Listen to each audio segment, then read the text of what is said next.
Jersey now, that's 5. UT Rio Grande Valley 1.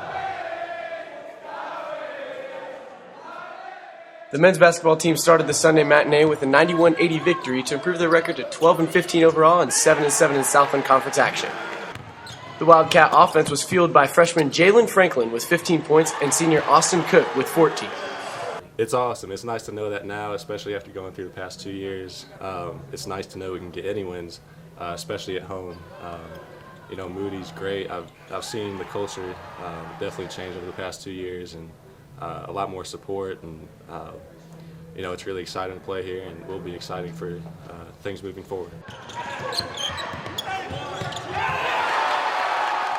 We tried some different things. We went cutter, which we've never worked on. We just tried to do some different things to get our guys moving. I thought if we could move against the zone, we could create some opportunities. And then we were able to stretch the lead, which was the most important. If we could ever get stops and get the lead up, I knew they would get out of the zone. Well, they weren't going to stay in the zone forever, but when the game was 8, 9, 10 right there, they could still stay in it, so that was important.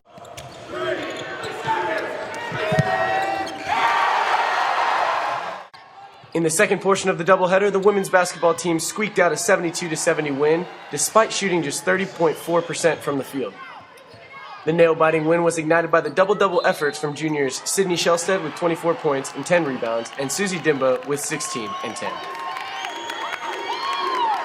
Well, it's always good to come out with a win, but it just shows you how our conference is so strong. You never know who's going to win, and everyone's going to give you your best shot. So to come out of a good game and a fighter, we needed that to end the season. I thought they really capitalized on the fact that we were a little bit thin in the post position.